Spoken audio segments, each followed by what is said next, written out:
14ই ফেব্রুয়ারি 1871, পহেলা ফাল্গুন 1277 বঙ্গাব্দ। রশিদ তালুকদার ভোর ঠিক 6টায় আলিমনগর ফিরেছেন। গত কয়েকদিন আগের ঘটে যাওয়া ঘটনা শুনেছেন জেবুন্নেসার কাছ থেকে।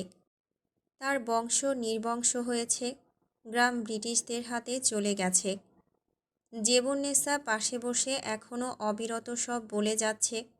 এবার সে শুধু শুনছে। এই শোনাটাই তার ভেতর সবচেয়ে অদ্ভুত ভাঙন তৈরি করেছে। প্রথম মুহূর্তে তার মন সম্পূর্ণ ফাঁকা হয়ে গেছে। কথাগুলোর অর্থ সে বুঝেছে, কিন্তু গ্রহণ করতে পারছে না। যেন শব্দগুলো কানে ঢুকেছে, মাথায় পৌঁছায়নি। চারপাশের সব শব্দ দূরে সরে গেছে। নিজের নিঃশ্বাসের আওয়াজটুকু অচেনা লাগছে। তারপর ধীরে ধীরে বাস্তবটা গায়ে এসে পড়েছে। বুকের ভেতর একটা অদৃশ্য চাপ জমছে। অজানা ভয়, অকারণ আতঙ্ক তাকে জড়িয়ে ধরেছে। হাত পা ঠান্ডা হয়ে আসছে। শরীর আছে, কিন্তু মন যেন ঠিক সেখানে নেই। চিন্তাগুলো ছোটাছুটি করছে। সব কি সত্যি? আমি কি ঠিক শুনেছি? এরপর কি হবে? উত্তর খোঁজার শক্তি নেই রশিদের। মনে হচ্ছে কেউ যেন তার পায়ের নিচের জমিটুকু হঠাৎ কেড়ে নিয়েছে। এক ধরনের অসারতা তাকে গ্রাস করেছে। কান্না আসার কথা, রাগ হওয়ার কথা, কিছুই ঠিকঠাক হচ্ছে না। সে নিস্তব্ধ হয়ে বসে আছে, অথচ ভেতরের ভাঙচুর থামছে না। স্মৃতি, আশঙ্কা, অনুশোচনা সব একসাথে মাথার ভেতর গাদাগাদি করছে। সবচেয়ে গভীর অনুভূতিটা হলো অপ্রস্তুত শোক। সে জানে এখনও পুরো কষ্টটা এসে পৌঁছায়নি, কিন্তু সেটার ছায়া ইতিমধ্যেই তাকে ঢেকে ফেলেছে। সে বসে আছে শব্দহীন, স্থির। ভেতরে ভেতরে ধীরে ধীরে ভেঙে পড়ছেন তিনি। ছড়ির উপর হাতের ভর। ছড়িসহ হাতটা তখন কেঁপে উঠেছিল। একজন দাসী ছুটে এসে এক গ্লাস জল দিয়েছিল। রশিদ খেতে চেয়েছিলেন জলটুকু, পারেননি। হাতের কাঁপুনির জন্য গ্লাসটা পড়ে গিয়ে মৃদু আওয়াজ তুলেছিল। তার 4 সন্তান নিকৃষ্টতম কাজ করেছে, বিনিময়ে ওদের প্রাণ দিতে হয়েছে। ফারদিনা, যাকে ঘিরে রশিদ বেঁচেছিলেন, সেই একমাত্র মেয়েকে মরতে হয়েছে। অন্য কেউ ওকে মেরে ফেলেছে। কতই না কষ্ট হয়েছে ওর তখন। 4 ছেলেকে মেরে ফেলেছে। রশিদ মানছেন তারা দোষ করেছিল, কিন্তু তারপরও তার হৃদয়টা হঠাৎ ব্যাকুল হয়ে উঠল। সন্তান বলে ভেতরের ভাঙা শব্দ বাইরে পর্যন্ত বেরিয়ে আসছে। আলিমনগর যে গ্রাম ঘিরে কত শত স্মৃতি তার। নিজের হাতে গ্রামকে সাজিয়েছিলেন। কত যুগ ধরে জমিদারি সামলাচ্ছেন তিনি। গ্রামের মানুষগুলো নিশ্চয়ই তার অপেক্ষায় আছে। তিনি নিশ্চয়ই গ্রামকে ব্রিটিশদের হাত থেকে রক্ষা করবেন। রশিদ হঠাৎ করে চিরশূন্য হয়ে গেলেন। সামান্য ছড়ি ধরে রাখার মতো শক্তিটুকু পাচ্ছে না। মাথা তুলে তাকাতে অবধি পারছেন না। সব যেন এলোমেলো হয়ে গেছে। রশিদের চোখ বেয়ে জল পড়ছে। তার শক্তি ছিল তার 5 সন্তান। 4 ছেলে ছিল তার 2 হাতের লাঠির মতো। ফারদিনা ছিল তার গর্ভধারিণী মায়ের মতো। ফারদিনার দিকে তাকালে নিজের প্রাণপ্রিয় স্ত্রীকে দেখতে পেতেন। ফারদিনা দুনিয়াতে আসার আগে তাকে তার স্ত্রী বলেছিলেন, এবার যদি আমার মেয়ে হয়, সেই মেয়েকে তোমার মায়ের স্থানটি দেবে। তুমি তো তোমার মাকে ভীষণ ভালোবাসতে। আগলে রাখবে নিজের মেয়েকে, কখনোই কাছছাড়া করবে না।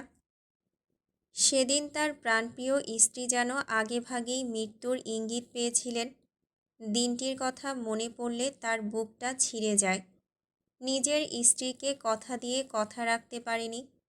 নিজের কন্যাকে রক্ষা করতে পারেনি।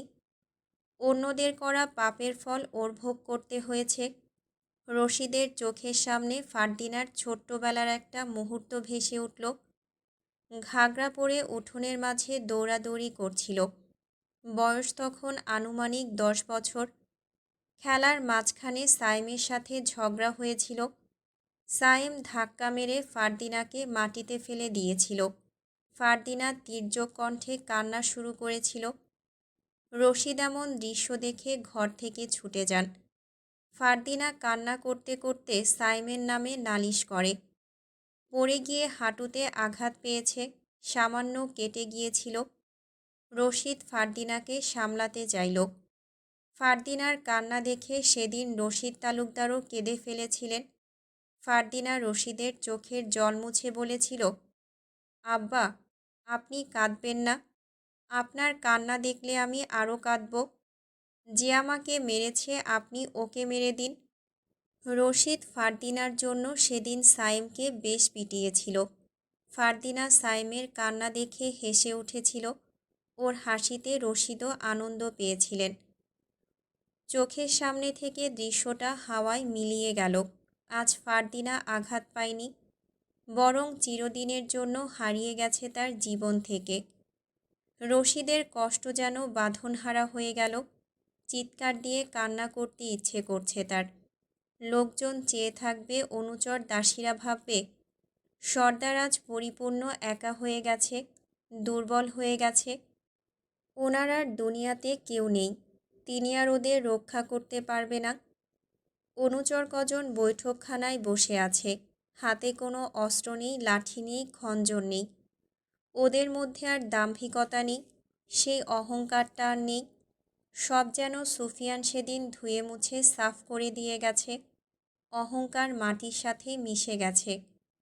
ওরা সেদিন সৌভাগ্যবশত গোপন ঘরে ছিল না, থাকলে হয়তো ওরাও আজ বেঁচে থাকতো না। কুদ্দুস বাড়িতে নেই, ও নিজের বাড়িতে চলে গেছে আজ 2 দিন হলো। বলেছিল রশিদ ফিরলেই ফিরবে, বোধহয় এখনও সংবাদ পায়নি ও। ব্রিটিশ প্রধান একবার তালুকদার বাড়ির সামনে এসে গিয়েছিল রশিদ তালুকদারের সাথে দেখা করবে বলে। রশিদ জানিয়েছেন উনি এখন দেখা করবেন না। ব্রিটিশ প্রধান আর জোর করেননি। এখন না হোক পরে ঠিকই দেখা হবে, কারণ গ্রাম যে তাদের হাতে। জেবুন্নেসা রশিদের পাশে বসে, তার কাঁধে হাত দেয়। সান্ত্বনা দেওয়ার বৃথা চেষ্টা করল। রশিদ কোনো প্রতিক্রিয়া না জানিয়ে বসেই রইল। রশিদের নীরবতা দেখে জেবুন্নেসা বললেন, সব দোষ তো ওই সুফিয়ানের। ও কেন ফারদিনার সাথে অবৈধ সম্পর্কে জড়িয়েছিল? আদিবর বোনের সাথে যেটা করেছে সেটা ফারদিনার সাথে করার কি দরকার ছিল? এরপর নিজেই ফারদিনাকে মেরে ফেলল, সাথে আমাদের 4 পুত্রকে। আদিবোরা সুফিয়ানকে বাধ্য করেছে ফারদিনাকে মেরে ফেলতে। সেই সত্য জেবুন্নেসা চেপে গেলেন।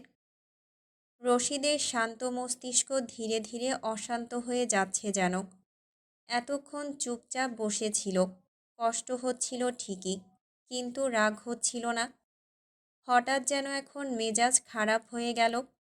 সুফিয়ান তার মেয়ের সাথে অন্যায় করেছে, নিজ হাতে মেরে ফেলেছে, বড় অন্যায় করেছে বলে রশিদ বেশ ক্ষিপ্ত হলেন। রশিদ এরপর শান্ত ভঙ্গিতে বললেন, বেশ কিছুদিন আগে একটা চিঠি এসেছিল রাতে, সেখানে আমাকে সতর্ক করা হয়েছিল, যাকে আমরা ভরসা করি সেই আমাদের শেষ করে ফেলবে। নিশ্চয় যিনি চিঠি পাঠিয়েছেন উনি সুফিয়ানের কথাই বলেছিলেন। সুফিয়ান আমার বংশ নির্বংশ করে ফেলেছে। কতটা সাংঘাতিক! প্রথম থেকে আমার সন্দেহ ছিল ওর উপর। ও সাধারণ কেউ ছিল না, আগেই বলেছিলাম। এখন সত্যি হলো তো। রশিদ কিছুক্ষণ চুপচাপ থেকে আবার বললেন, সুফিয়ানের জায়গায় অন্য কেউ থাকলে হয়তো সেও প্রতিশোধ নিতে চাইতো, কিন্তু তাই বলে নিরপরাধ নিষ্পাপ মেয়েটিকে মেরে ফেলবে? ওর ইজ্জত। রশিদ বলতে পারলেন না সম্পূর্ণ কথা, কেঁদে ফেললেন। একজন বাবা হয়ে মেয়ের এত বড় ক্ষতি সহ্য করার মতো নয়। জেবুন্নেসা বললেন, এখন দুঃখ পেয়ে আর কি হবে? কিছুই করার নেই আর। আমি যাব সিন্ধুতলি গ্রামে। রশিদ বেশ গম্ভীর গলায় বললেন। জেবুন্নেসা বললেন, কেন? সুফিয়ান আমার মেয়েকে কেন মেরেছে জিজ্ঞেস করব? ও কি ক্ষতি করেছে ওর? জানতে চাইব। আমার প্রশ্নের উত্তর ওর দিতে হবে। জেবুন্নেসা এক ভ্রু উঁচিয়ে বলল, ওর উদ্দেশ্যই ছিল আমাদের বংশ নির্বংশ করার। অবশেষে তা সফল হয়েছে। গিয়ে দেখ।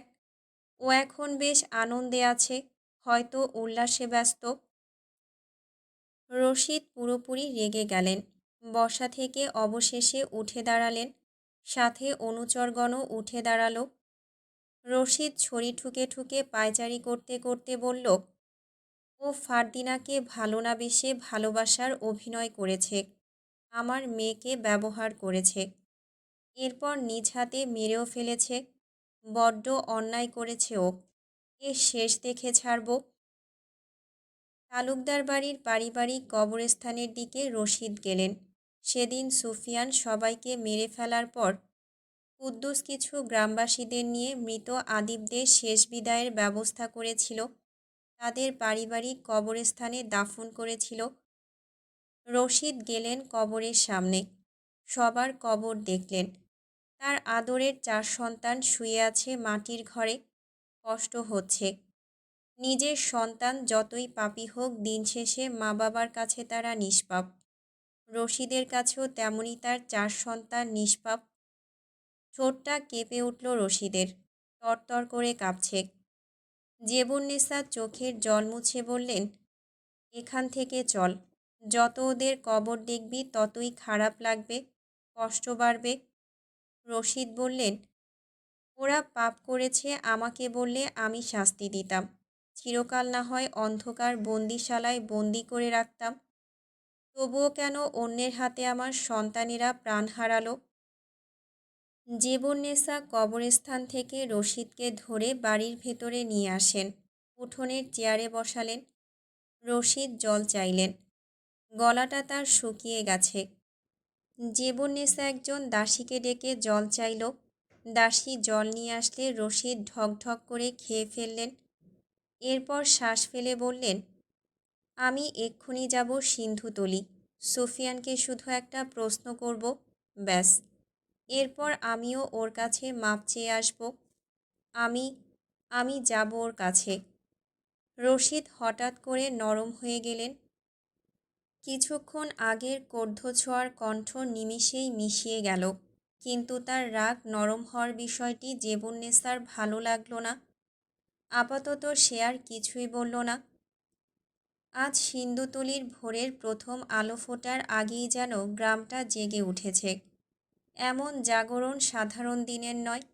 বাতাসে আজ অন্যরকম একটা গন্ধ, কাঁচা রোদার রজনীগন্ধার মিশেলে যে গন্ধ জন্মায়, সেটাই ভাসছে চারিদিক জুড়ে। মাঠের ঘাসে শিশির জমে ঝরঝর করছে, পুকুরের জলে আলোর চিকচিক। দূরে তালগাছের ফাঁক দিয়ে উঠতে থাকা সূর্যটাও আজ যেন একটু বেশি উজ্জ্বল। পুরো গ্রাম জুড়ে আনন্দের ঢেউ। কাঁচামাটির রাস্তা ধরে হাঁটলে শোনা যায় হাসির শব্দ। হায়দার বাড়ির উঠোনে ব্যস্ততার ছায়া। কেউ ভেজেছে চাল ধুয়ে, কেউ হাঁড়ি চড়িয়েছে চুলায়। আজ কারো মুখেই ক্লান্তি নেই, সবার চোখে একরাশ প্রত্যাশা, যেন এই দিনটা সবার নিজের। গ্রামের শিশুদের উল্লাস আলাদা। কেউ নতুন জামা পরে দৌড়াচ্ছে, কেউ হাতে রঙিন কাগজের পতাকা নিয়ে দৌড়াচ্ছে, কেউ বাঁশের তৈরি খেলনা নিয়ে চিৎকার করছে, আজ সর্দারের জন্মদিন। এই বাক্যটাই যেন আজকের দিনের মন্ত্র। বারবার উচ্চারিত হয়েও তাতে বিন্দুমাত্র জীর্ণতা নেই, বরং প্রতিবার নতুন করে উদযাপনে শিহরণ জাগায়। হায়দার বাড়ি আছে এক আলোকমালায় মোড়া স্বপ্নের ঘর। ইটের মোড়া দেয়ালে রোদ পড়ে সোনালি হয়ে উঠেছে। বাগান বাড়ির ছোট্ট গাছে গাছে ঝুলছে নকশা করা কাপড়। রঙিন কাগজের ফেস্টুন বাতাসে দুলে দুলে আনাগোনা করছে। উঠোনের মাঝখানে বিশাল আম গাছটাকে আজ ফুল আর আলোয় সাজানো হয়েছে, যেন সে নিজেই উৎসবের প্রহরী। ঘরের ভেতরটা আরও ব্যস্ত। সেখানেও রান্নার আয়োজন করা হয়েছে। রান্নাঘর থেকে ভেসে আসছে মশলার উষ্ণ গন্ধ, এমন গন্ধ যা ক্ষুধার আগে স্মৃতিকে জাগায়। পুরনো পদপ্রণালীর হাঁড়িতে ফুটছে মাংস, আলাদা চুলায় দুধ জাল হচ্ছে মিষ্টির জন্য। পাশে দাঁড়িয়ে দাসী বারবার ঢাকনা তুলে দেখে নিচ্ছে ঠিকঠাক হচ্ছে তো। এই ব্যস্ততার মাঝেও হাসি থেমে নেই, কথার ফাঁকে ফাঁকে জন্ম নিচ্ছে গল্প। আজকের জন্মদিনে পুরনো দুঃখ সুখ আর সর্দারের জীবনের নানান অধ্যায় নিয়ে আলোচনা করছে সকলে। আজকের দিনে সুফিয়ান গ্রামের সবাইকে নিমন্ত্রণ করে ভালো মন্দ খাওয়ানোর জন্য। দিনটি বিশেষ দিন হিসেবে স্মৃতি করে তোলে। হায়দারবাড়ির নারীকণ্ঠে আজ অন্যরকম সুর, গানের মতো কথাবার্তা, খিলখিল হাসি, কখনো কখনো আবেগে ভিজে যাওয়া চোখ। কারণ সর্দার শুধু একজন মানুষ নন, সে এই বাড়ির শিরদাঁড়া, এই গ্রামের নির্ভরতা, যার কাঁধে ভর করে কত মানুষ সাহস পেয়েছে, যার একটুখানি কথা বহু অন্ধকার রাতে আলো জ্বালিয়েছে, ব্রিটিশদের মতো বাহিনীর হাত থেকে নিজের গ্রামকে রক্ষা করেছে। দুপুর গড়ালে অতিথিদের আসা শুরু হয়, কেউ পায়ে হেঁটে, কেউ গরুর গাড়িতে, কেউ বা দূরের গ্রাম থেকে ঘোড়ায় চড়ে। প্রত্যেকের হাতে ছোট বড় উপহার, কিছুটা আনুষ্ঠানিক, বেশিরভাগটাই আন্তরিক। উঠোনে পা পড়তেই সবাই একবার থমকে দাঁড়ায়, যেন এই আনন্দের পরিসরটাকে সম্মান জানায়। তারপর হাসি, কোলাকুলি, শুভেচ্ছার উষ্ণতা চারিদিকে ছড়িয়ে পড়ে। সুফিয়ান নিজে আজ অদ্ভুতভাবে শান্ত, মুখে অল্প হাসি, চোখে গভীর ক্লান্তি। সে চারপাশটা দেখছে, এই মানুষগুলো, এই গ্রাম, এই বাড়ি, সব মিলিয়ে জীবনের এক বিস্তৃত মানচিত্র তৈরি করছে যেন। জন্মদিনের আনন্দ তার জন্য বাহারি আয়োজনের চেয়ে অনেক বড় একটা সম্পর্কের উৎসব, বিশ্বাসের উৎসব। বিকেলের দিকে গ্রামের ময়দানে বসে যায় ছোটোখাটো বৈঠক। বয়োজ্যেষ্ঠরা এক পাশে, তরুণরা আরেক পাশে। গল্প চলে ক্ষেতের ফসল, আসন্ন বর্ষা, দূর শহরের খবর। কোথাও তর্ক, কোথাও মতের মিল, কিন্তু সব কিছুর মধ্যেই আছে এক আশ্চর্য সুর। আজ কেউ কারো বিরুদ্ধে নয়, আজ সব পথ এসে মিশেছে সর্দারের জন্মদিনের আনন্দে। সূর্য ঢলে পড়লে আলো জ্বলে ওঠে, মশাল, কুপির আলো, ঘরে ঘরে দ্বীপের সারিতে গ্রামটা যেন ছোট্ট নক্ষত্রপুঞ্জ। সেই আলোয় মুখগুলো নরম দেখায়, হাসিগুলো আরও উষ্ণ লাগে। হায়দারবাড়ির উঠোনে এখন সন্ধ্যার নাস্তার আয়োজন। কলাপাতায় সাজানো খাবার, ধোয়া ওঠা পিঠা, আর চারদিকে প্রশান্তির গুঞ্জন। নাস্তা শেষ হলে গান শুরু করে, কেউ বাঁশি তোলে, কেউ ঢোলক বাজায়, কেউ গলা খুলে গেয়ে ওঠে পুরনো গান। আকাশটা মেঘের আড়াল থেকে উঁকি দিয়ে পুরো দৃশ্যটা দেখছে, যেন এই আনন্দকে নিজের আলো দিয়ে আশীর্বাদ করতে চায়। জন্মদিনের পুরো আয়োজন জাঁকজমকে পূর্ণ, আছে প্রাচুর্য, আছে মহিমা। কারণ আজকের আনন্দ মানুষে মানুষে বাঁধা, মাটির মতো সহজ, নদীর মতো উদার। সুফিয়ান প্রতি জন্মদিনে বেশ সময় নিয়ে বক্তব্য রাখে, আজও রাখবে। এখনও সমস্ত গ্রামবাসীরা এসে পৌঁছায়নি, বিনতি ওর উপহার এখনও হাজির করেনি। সুফিয়ান এতটুকু পরিপাটি হয়ে নতুন করে সাজেনি, সময় হয়নি। বিনতি উপহার নিয়ে আসবে, ঠিক সেই সময়ের অপেক্ষা করছে সুফিয়ান। শত আনন্দ আজ, অথচ সুফিয়ান উদ্ভ্রান্ত পথিকের মতো নিজের ঘরের বারান্দা থেকে ফারদিনার কবরটি দেখছে। আজ ফারদিনা বেঁচে থাকলে বোধহয় সেও কোনো না কোনো উপহার নিয়ে হাজির হতো। নিশ্চয় নতুন রূপে প্রেম নিবেদন করত, নয়তো সুফিয়ানের করতে হতো। নতুন কোনো বাহানা তৈরি করত, সেই বাহানায় মিশে থাকত কত কত ভালোবাসা। দীর্ঘশ্বাস ফেলল সে, চেয়ারে নীরবে বসে। একটা সিগারেট হাতে তুলে নিয়েছিল, ধরায়নি এখনও। এশার আজান পড়বে এক্ষুনি। সুফিয়ান মসজিদে নামাজ আদায় করবে ভেবে মনস্থির করল। তার ঘরে বিনতি উপস্থিত হলো। সুফিয়ানের আলমারি থেকে কালো রঙের পাঞ্জাবি বের করে। সুফিয়ান বিনতিকে কাছে ডেকে বলল, এই রঙের পাঞ্জাবি বের করলি কেন? আজকে তুমি এই রঙের পাঞ্জাবি পরবে, তোমাকে কালো রঙে সুন্দর দেখায়, পরবে তো? না, সাদা রঙের পাঞ্জাবি পরব। মা সব সময় বলতেন আমাকে সাদা রঙের পাঞ্জাবিতে বেশি সুন্দর দেখায়, তাছাড়া সাদা পাঞ্জাবি পরা সুন্নত। এখন বের হব মসজিদের উদ্দেশ্যে। বিনতি সুফিয়ানের পরিবর্তনে খুশি হলো, সুফিয়ানের দিকে আরও একটু এগিয়ে গেল। বলল, ভাই, তুমি নামাজ পড়বে? এতে অবাক হওয়ার কি আছে? ধর্মকর্ম পালন করতে হবে তো নাকি? মা বাবার জন্য দোয়া করতে হবে। মা বাবা দুনিয়া থেকে চলে গেলে তাদের জন্য সন্তানের দোয়ার দরকার হয়। আমিও আজ থেকে মা বাবার জন্য দোয়া করব। নিজের পাপের জন্য ক্ষমা চাইব। নিশ্চয়ই আল্লাহ আমাকে ক্ষমা করবেন। উনি যে অতি দয়াশীল। বিনতি আনন্দের সাথে হেসে ফেলল। মুখে হাসি, চোখে ছলছল জল নিয়ে বলল, আজ আমি বিশেষ কিছু উপহার পেলাম। তোমার পরিবর্তন। আনন্দ হচ্ছে। তুমি যেভাবে খুশি দুনিয়ার বুকে বেঁচে থাকো। আমি কখনোই বলবো না ফারদিনাকে ভুলে অন্য কারোর সাথে নতুন জীবন শুরু করো। গতকালকের জন্য দুঃখিত ভাই। সুফিয়ান ঠোঁট কুঁচকে হাসল। চেয়ার থেকে উঠে ঘরের ভেতরে এলো। দুই হাত পেছনে রেখে ধীর পায়ে পায়চারি করতে করতে বলল, বেঁচে থাকার সিদ্ধান্ত নিয়েই নিয়েছি। যদি আত্মহত্যা করি তাহলে পরপারে ফারদিনাকে পাওয়ার আশা এতটুকুও থাকবে না। থেমে সুফিয়ান গভীর নিঃশ্বাসের সাথে আবার বলল, ওকে আমি হালালভাবে নিজের করে নিতে পারিনি। তবুও আল্লাহর কাছে প্রার্থনা করলে উনি নিশ্চয়ই আমার প্রার্থনা ফেলবেন না। ফারদিনাকে পরপারে পেলেও পেতে পারি। অন্তত এই সুযোগটা হাতছাড়া করতে চাচ্ছি না। তুমি পাবে ভাই, ফারদিনাকে পরপারে পাবে। দোয়া অসম্ভবকেও সম্ভব করতে পারে। তুমি নিরাশ হইও না। বাসি পোশাক বদলে নতুন সাদা রঙের পাঞ্জাবি পায়জামা পরে নাও। এরপর মসজিদে যাও। আজানের সুর ভেসে আসছে। বিনতি হাত থেকে কালো রঙের পাঞ্জাবি রেখে দেয়। তার পরিবর্তে সাদা রঙের পাঞ্জাবি পায়জামা বের করে। সুফিয়ান বলল, তোর বিয়ে হয়েছে, শ্বশুরবাড়ি যেতে হবে। মেয়েদের বিয়ের পর শ্বশুরবাড়ি হয় স্থায়ী ঠিকানা। আমিও তোকে সেখানেই দেখতে চাই। আমার বোন সুখে সংসার করবে। বিনতি হঠাৎ করে স্থির হয়ে গেল। হাত দুটো আলমারি থেকে সরিয়ে নীরবে সুফিয়ানের দিকে ঘুরে তাকালো।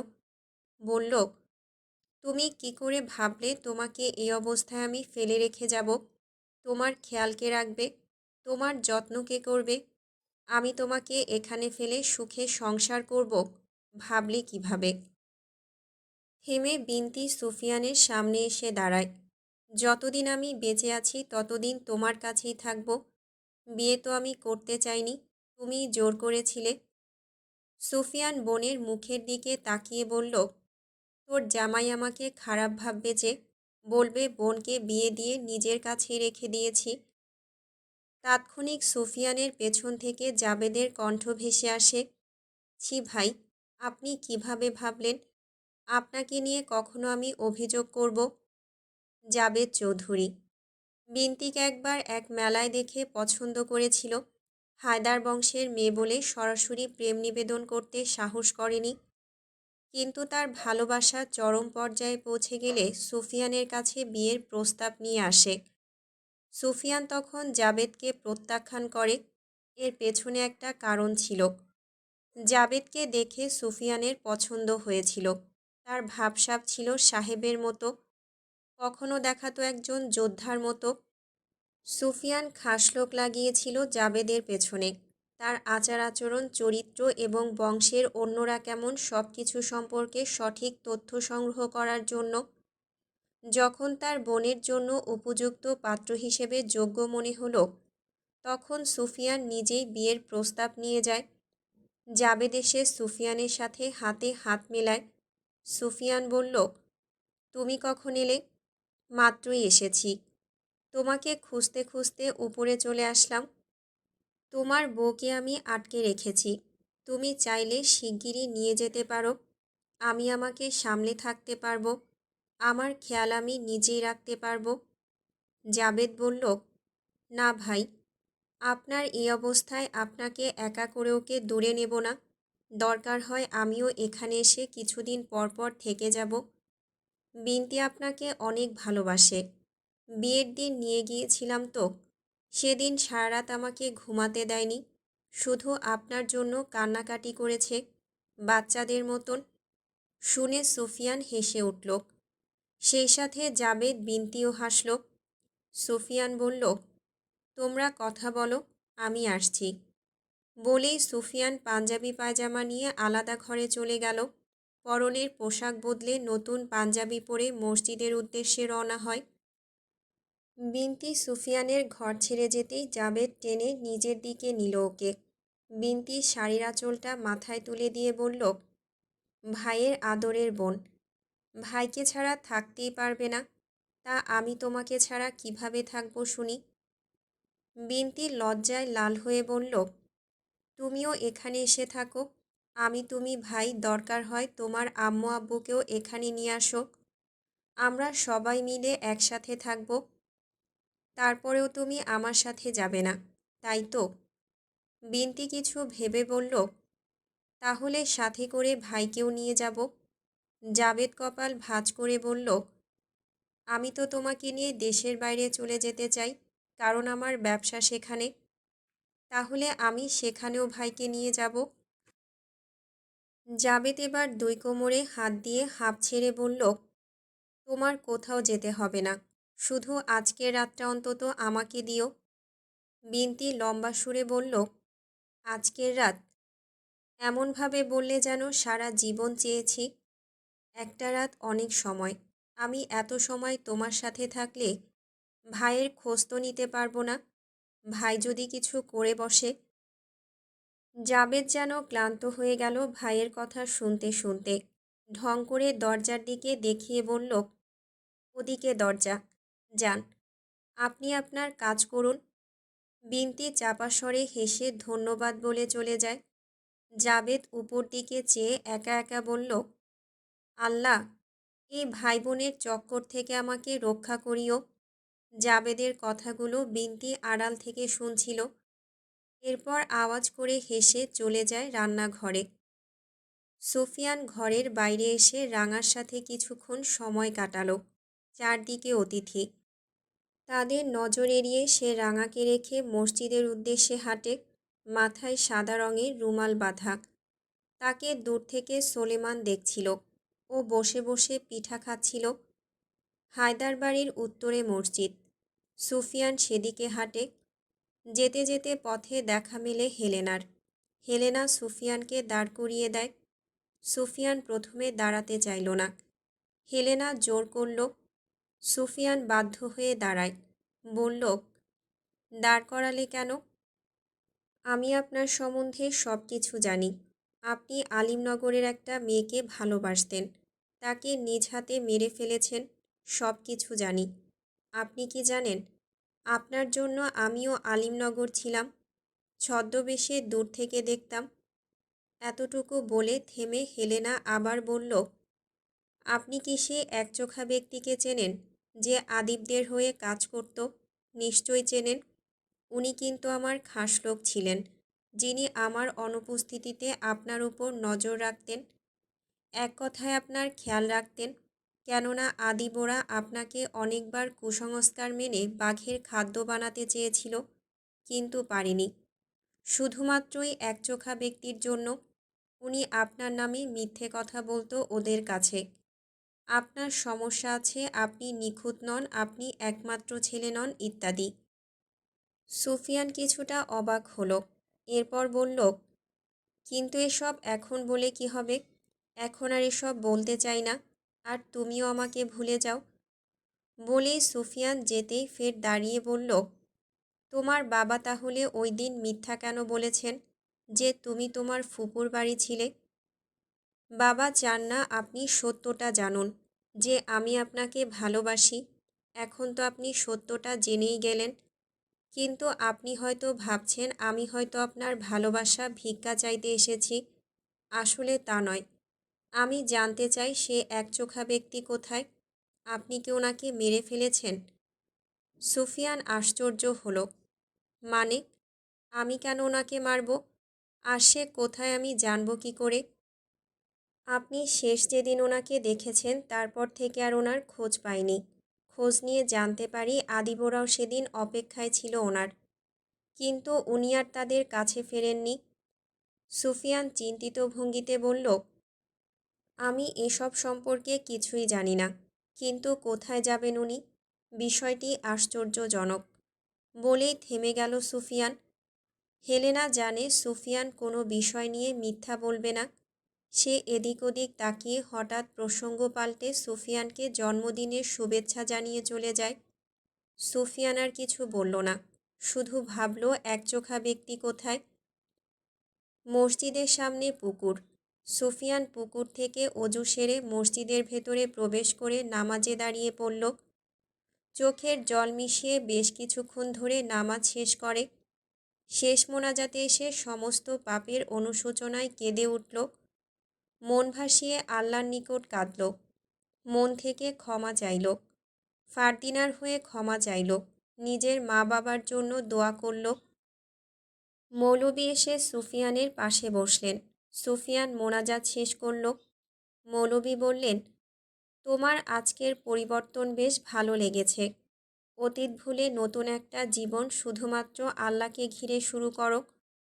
বলে উনি মসজিদ থেকে বেরিয়ে যান। সুফিয়ানও বেরিয়ে বাড়ির উদ্দেশ্যে রওনা হয়।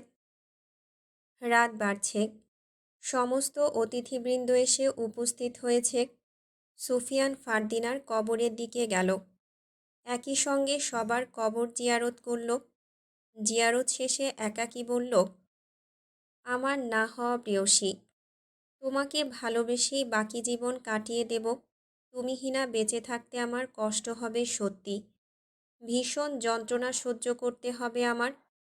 তবুও থেকে যেতে চাই পরপারে তোমাকে পাওয়ার লোভে।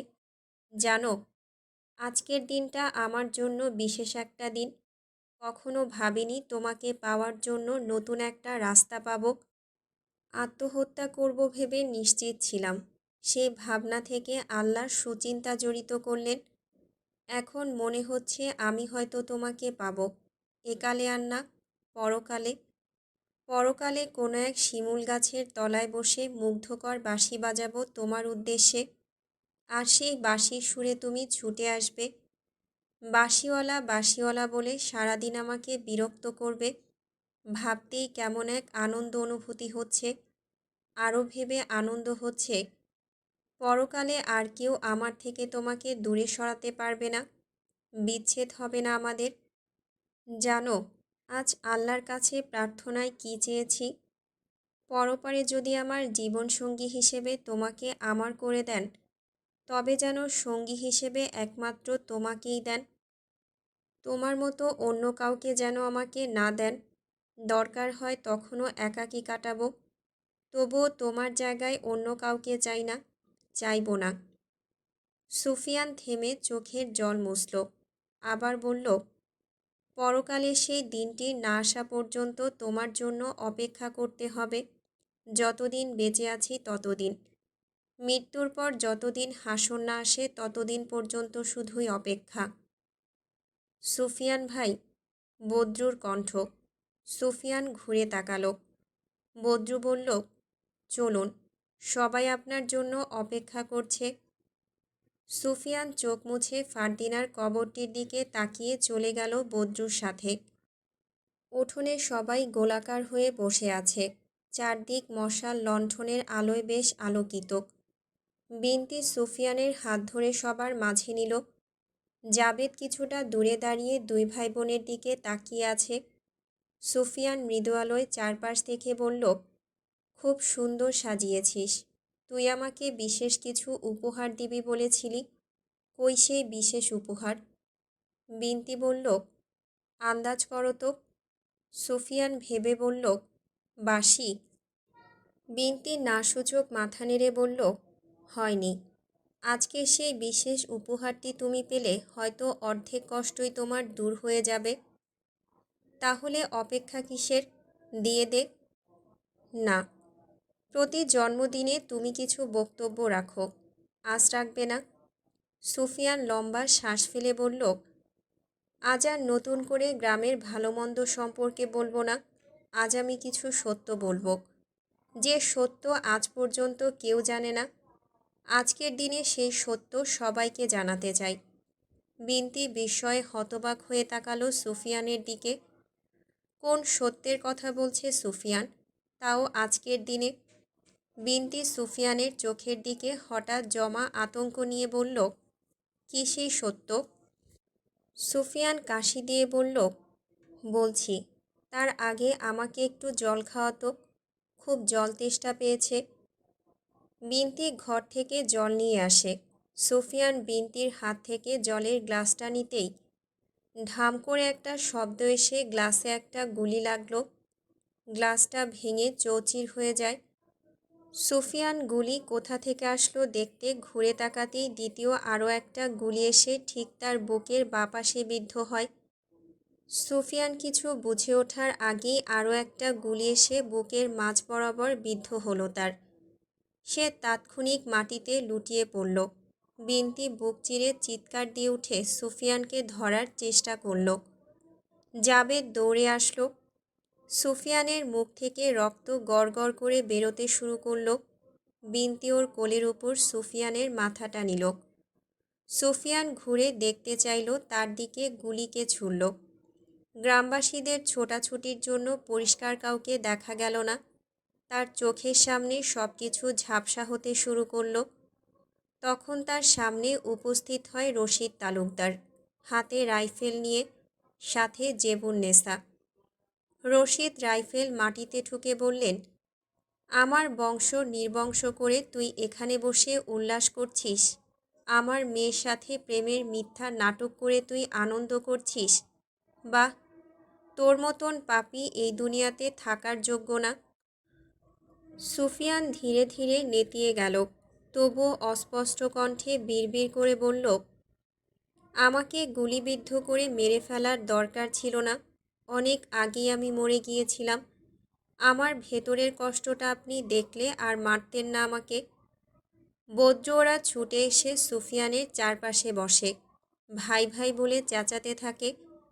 আজ যেন আর তাদের সুফিয়ান ভাই সেই পুরনো দিনের মতো সাড়া দিচ্ছে না।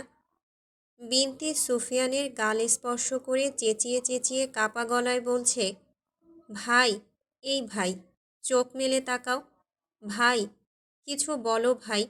জাবেদ, আমার ভাইকে বাঁচাও। ভাই। ওর ডাক সুফিয়ানের কানে গেল, কিন্তু সে কিছু বলতে পারল না। তবুও খুব কষ্টে একটা শব্দ বের করল, জল। জাবেদ দৌড়ে গেল জল আনতে। মৃত্যুর আগে বোধহয় মানুষের জল তেষ্টা পায়।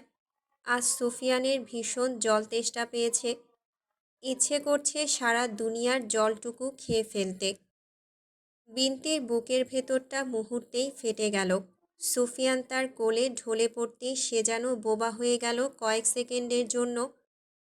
চোখ দুটো বিস্ফোরিত, ঠোঁট কাঁপছে, কিন্তু শব্দ বেরোচ্ছে না। সুফিয়ান ঢলে পড়ল ওর বুকে। তা দেখে বিনতি হঠাৎ করে এক অসহায় চিৎকারে ভেঙে দিল চারপাশের নিস্তব্ধতা। ভাই, ও ভাই, না না, চোখ বন্ধ করো না। ওর দুই হাত কাঁপতে কাঁপতে সুফিয়ানের বুকের উপরটা চেপে ধরেছে, যেন হাতের চাপেই রক্তপাত থেমে যাবে, যেন এই স্পর্শেই মৃত্যু পিছিয়ে যাবে। বুকের উষ্ণতা ধীরে ধীরে ঠান্ডা হয়ে আসছে, আর সেই ঠান্ডা বিনতির মেরুদণ্ড বেয়ে নেমে যাচ্ছে হিম হয়ে। সে কাঁদছে না, শুধু আকুতি জানাচ্ছে, কখনো আল্লাহকে, কখনো নিজের ভাগ্যকে, কখনো সেই নিষ্ঠুর মুহূর্তটাকে। আমাকে রেখে যেও না ভাই, আমি তোমাকে ছাড়া কাকে নিয়ে বাঁচব? চোখটা মেলে তাকাও ভাই। সুফিয়ানের নিঃশ্বাস টুকরো টুকরো হয়ে আসছে, প্রতিটা শ্বাস যেন শেষ যুদ্ধ করছে।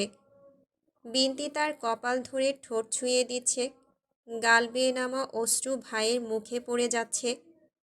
বিনতির কান্নায় গোটা জমজমাট পরিবেশ স্তব্ধ হয়ে গেছে, কথা বলার শক্তিটুকু হারিয়ে ফেলেছে। মুখ থেকে শব্দ ভেঙে ভেঙে বেরোচ্ছে তার মুখ থেকে। ছোট্টবেলার সেই ওয়াদার কথা মনে আছে? আমাকে না কখনো তুমি ছেড়ে যাবে না, তাহলে আজ কেন সাড়া দিচ্ছ না ভাই? জাবেদ জল নিয়ে আসলো। সুফিয়ানকে জলটুকু দিতেই সে একটা হেঁচকি তুলে শেষ নিঃশ্বাস ত্যাগ করে। বিনতির কোলেই ঢলে পড়ে। বিনতি ভাই বলে হৃদয় ভেঙে এক ডাক তুলল। চারপাশের মানুষ, সময় সব যেন ঝাপসা হয়ে যাচ্ছে। এই মুহূর্তে শুধু এই দুটো মানুষ আর একটা জীবন। ভাইয়ের শেষ নিঃশ্বাসটুকু যেন ধীরে ধীরে ছিটকে যাচ্ছে বনের আঁচল ফুঁড়ে। বিনতি বুঝে গেছে এই কান্নার বাঁচানোর নয়, এই কান্না বিদায়ের। ভাইয়ের মাথা বুকে চেপে ধরে বিনতি আকাশের দিকে তাকিয়ে কাপা গলায় বলে উঠল, আল্লাহ, ভাইকে নিয়ে নিলে আমাকেও নিয়ে যাও, আমিও আর বাঁচতে চাই না। কুদ্দুস দৌড়ে এসে সুফিয়ানের মৃতদেহের পাশে ধাপ করে মাটিতে হাঁটু গেড়ে বসে পড়ে।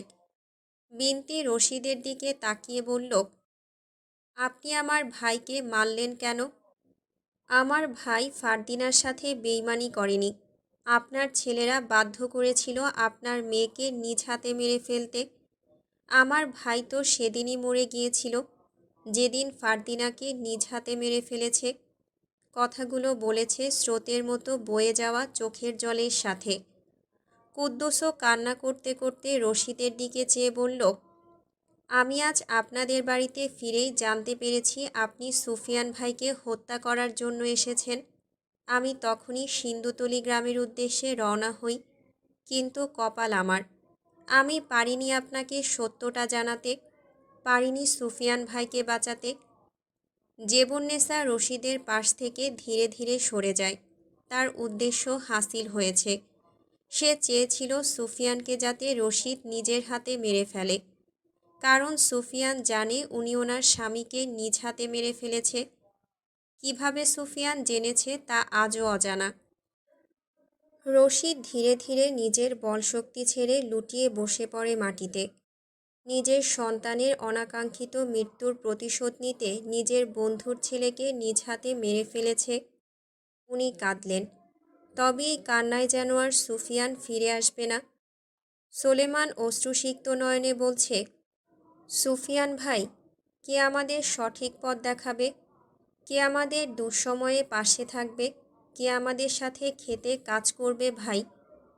সুফিয়ানের শরীর পুরোপুরি ঠান্ডা হয়ে গেছে। শরীরের সমস্ত রক্ত মাটিতে পড়ে মাটির রং বদলে গেছে।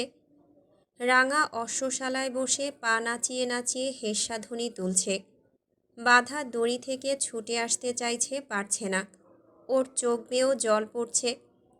সুফিয়ানের সাদা পাঞ্জাবি আর সাদা রইল না, লাল হয়ে গেছে। শেষ জলটুকু অবধি খেতে পারিনি। বিনতির কানের কাছে সুফিয়ানের বলা শেষ বাক্যটি ভেসে উঠল, আমাকে একটু জল এনে দে, খুব জল তেষ্টা পেয়েছে। শেষ তৃষ্ণা আর মেটাতে পারেনি সুফিয়ান। তার আগেই সামনে মৃত্যুদূত এসে হাজির হয়েছে।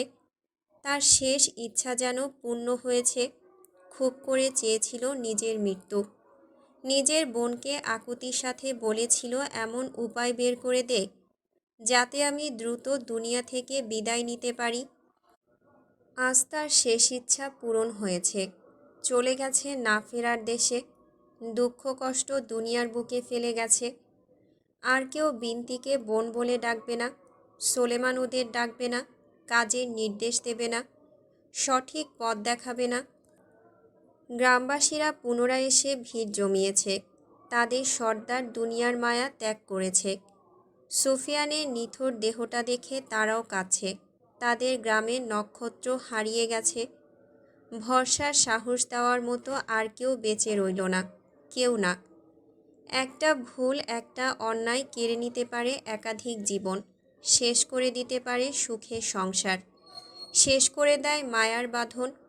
মতের বিরুদ্ধে গিয়ে কোনো কর্ম আমাদের দিকে ধেয়ে আসলে আমরা রুখে দাঁড়াবো, সাহস করে বলবো, আমি এই কাজে, এই প্রস্তাবে রাজি নই, আমার জন্য ব্যতিক্রম খুঁজুন। তবুও নিজের সামান্যতম জটিলতা দূর করতে কখনো অন্যের আবেগ কাজে লাগিয়ে তাকে ব্যবহৃত করে তাকে জীবন্ত অবস্থায় শেষ করতে বাধ্য করব না। সেদিন আদিব পিয়াসার সাথে জঘন্যতম কাজটি না করলে আজ সুফিয়ানের পরিবার শেষ হতো না, তার মা বাবাকে হারাতে হতো না, ব্রিটিশরা সুযোগ পেয়ে সিন্ধুতলি দখল করত না, সুফিয়ান প্রতিশোধের নেশায় জমিদার কন্যাকে ব্যবহার করত না। কুসংস্কার ৬ অক্ষরের সবচেয়ে নিকৃষ্ট শব্দ। কুসংস্কার অন্ধবিশ্বাস করে তালুকদার বংশের মর্যাদা বৃদ্ধি করতে চেয়েছিল আদিব, সায়েম, আরিফ, রায়ান। একের পর এক মানুষকে বাঘের খাদ্য করেছে, কত নিরীহ জীবন নিয়েছে। ফারদিনার রোগ প্রতিরোধ করতে নবজাতক শিশুদের প্রাণ নিয়েছে। সুফিয়ান হায়দার ওরফে রাখাল বাসিওয়ালার একটা ভুলের জন্য জমিদার কন্যা হয়েছিল অন্তঃসত্ত্বা। অবৈধ সম্পর্কে পাপের স্পর্শে বোকা ফারদিনার গর্ভে এসেছিল একটা ফুল। সেই ফুলটি ঘিরে তৈরি হলো ভুল ধারণা তার ভাইদের মধ্যে। পণ্ডিত বলেছে, যার সন্তান সে যদি নিজ হাতে ফারদিনাকে মেরে ফেলে তবেই তালুকদার বংশ বিস্তার লাভ করবে। আহা, অন্ধবিশ্বাস! সেদিনের সেই কুসংস্কার বাধ্য করে রাখাল বাসিওয়ালাকে তার হাতে মারতে জমিদার কন্যাকে। শেষ হয়ে যায় একসাথে দুটো জীবন, একটা ভুলে শেষ হয়ে যায় দুটো ফুল। শেষ হয় তালুকদার বংশ, আজ শেষ হয়ে গেছে সুফিয়ান হায়দার। চিরবিদায় নিয়েছে দুনিয়া থেকে, আর ফিরে আসবে না রাখাল বাসিওয়ালা। কত স্মৃতি ফেলে গেছে দুনিয়ার বুকে, ফেলে গেছে শখের বাঁশি, আর সুর তুলবে না বাঁশিওয়ালা। 1277 বঙ্গাব্দ পহেলা ফাল্গুন ঠিক রাত 8টা 19 সুফিয়ান হায়দার চলে গিয়েছে তার প্রাণপ্রিয় ফারদিনার কাছে। জীবনটাকে নতুন করে সাজাতে চেয়েছিল সুফিয়ান, সব ভুলে বেঁচে থাকার ক্ষুদ্র আশা করেছিল, কিন্তু ভাগ্য তাকে বেঁচে থাকতে দেয়নি। বোধহয় তার আয়ু শেষ। তবুও সৌভাগ্য রাখাল বাসিওয়ালার, শেষ মুহূর্তে আল্লাহর কাছে মাথা নত করে ক্ষমা চাইতে পেরেছিল। আল্লাহ মহান, উনি মহা পাপীকেও শেষ সময়ে একটাবারের জন্য হলেও ওনার দরবারে ক্ষমা চাওয়ার সুযোগ দেন। আজ সুফিয়ানকে দিয়েছে। প্রতিশোধ কখনো আমাদের জীবনকে সুন্দর করে তোলে না, বরং ধ্বংস করে দেয়। যেমনভাবে ধ্বংস হয়েছে সুফিয়ান হায়দারের জীবন।